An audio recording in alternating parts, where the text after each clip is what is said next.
creationism and the God delusion that has to go into the DSM-5 mental disorder list. This voice message concerns these two issues. Two issues that have a lot to do with politics in two countries where my information have been observed and I've been observed, Turkey and the United States. Two countries, supposedly secular countries, with freedom for the free expression of freedom of speech, but when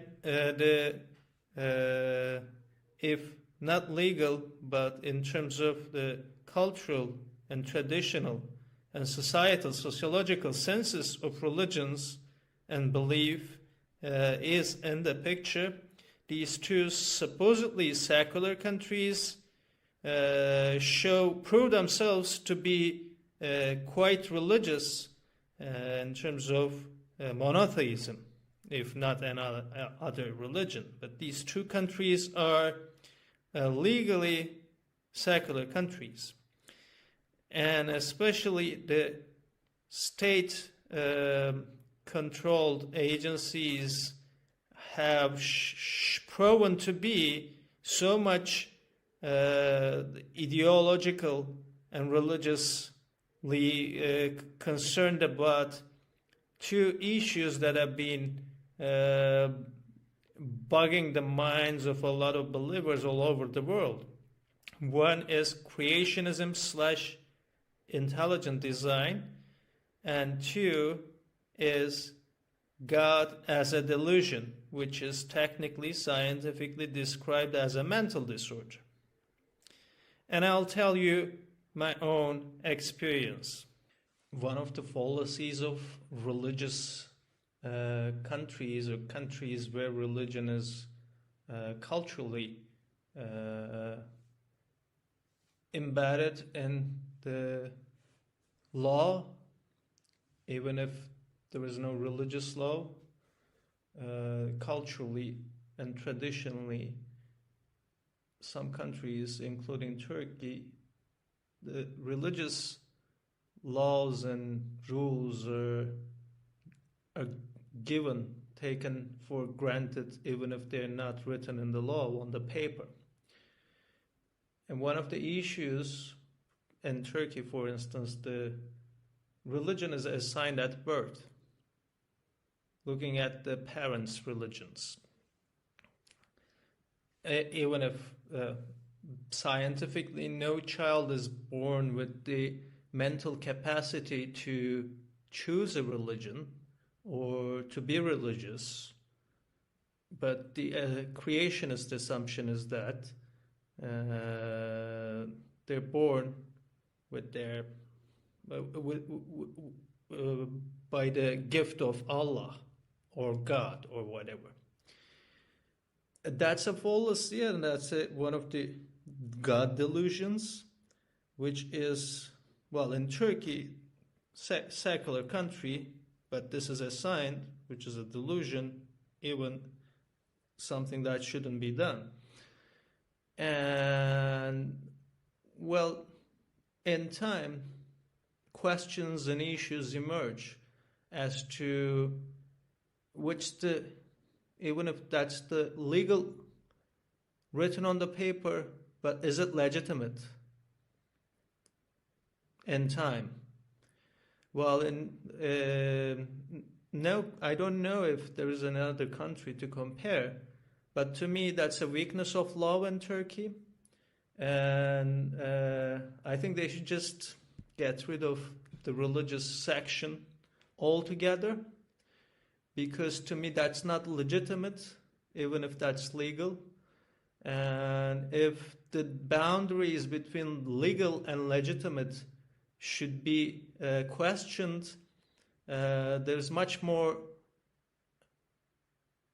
violation of law here with all the tortures that only look at what's written on the piece of paper legally, but the tortures are conceived as religiously legitimate. That's a question and violation of my rights. I'm atheist and I don't need to go to a state agency to change the religion, whatever the religion is written there, because there is no because atheism is not a religion. There's not even an empty space for that, for the religious section. It just says that no choice. Ironically. So, and I know that with the non-invasive technologies, they've been trying to twist my atheist statements.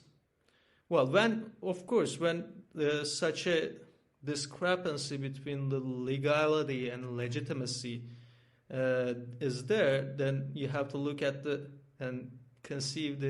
take into consideration or account the statement of the subject, if not what's written on the piece of paper, because that's already from the beginning, at birth, that's just not scientific.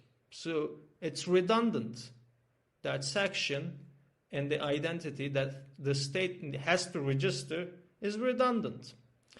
And in that case, you have to look at this statement. When you do that, in Turkey, you'll see that the percentage of atheists or deists or non-theists or disbelievers, non-believers will rise sharply. And that's one of the reasons why they're keeping that section, because automatically at birth, the state will just assign a religion to a newborn, and that will most probably be Islam. Even if whoever is born will not be Muslim in time, but maybe would be an atheist like me, or a lot of Turkish citizens that I've met in life who had the identities in the state systems that said that their religion is Islam most of the time, even if they were atheists. So that's a problem and question, without any legitimacy. But because of all the state bureaucracy, that's like a catch-22. That's like a state bureaucratic illness. A bureaucratic illness, which the term was coined after the Second World War to just reference all the bureaucratic ills in the state systems and the bureaucratic countries like Turkey. Turkey had that a lot.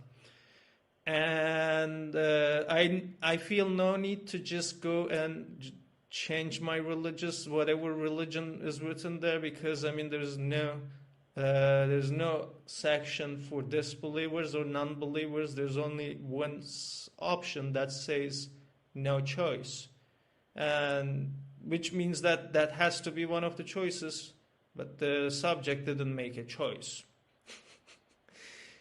That's ironic and not legitimate. Worst is that because the state agencies have been looking at what's written on a piece of paper, even if that's bullshit, there's no legitimacy there, and I'm not giving any consent whatever for my legally owned information to be used for no psychological observation, no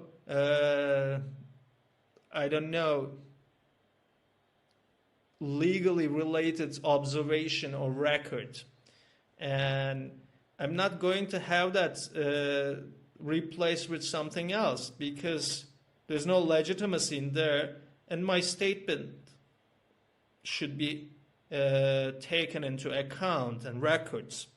I'm atheist, and I think that assigning religion to the newborns is an ill. which is a state-confirmed ill, which means that there's an ill in the state, embedded, inherent, and rooted in the state bureaucracy.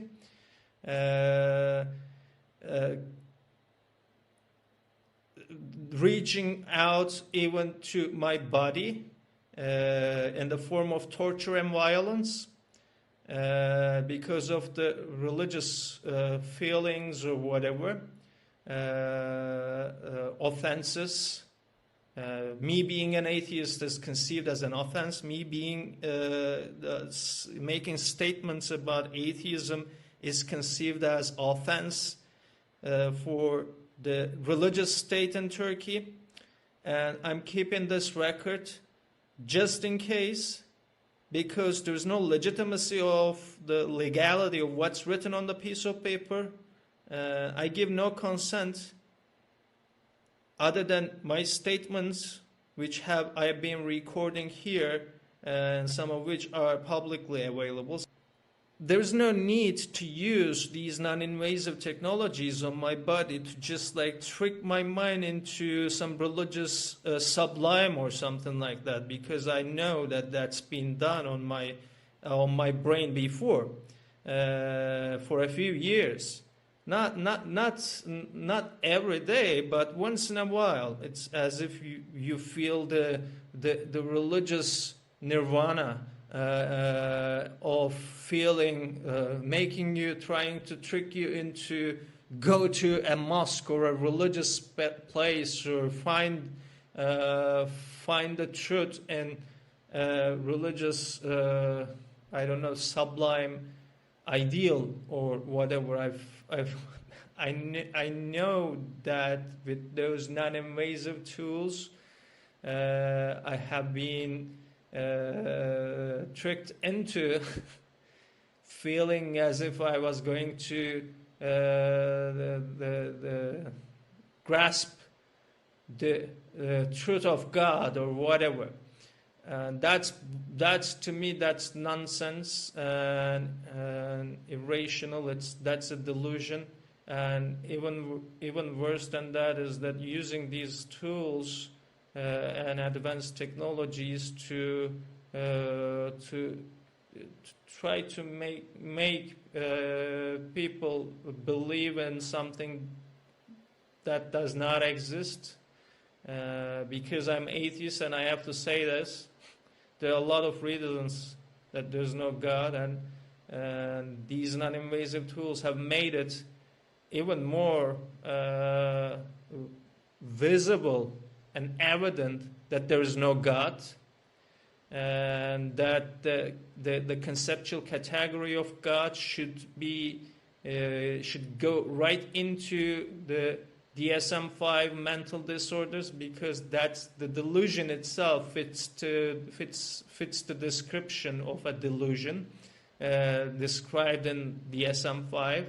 That's the place of God, and this is the freedom of expression here, which is supported by science as well. Science says this, and it's going to be much clearer probably in the next couple of decades that this is completely a delusion. And a lot of scientists have already said that the belief in God is a mental disorder. But because of the politics, this hasn't been solved. So, well, in religiously dominated countries like Turkey and United States, these are conceived as a threat, an offense to the faith heads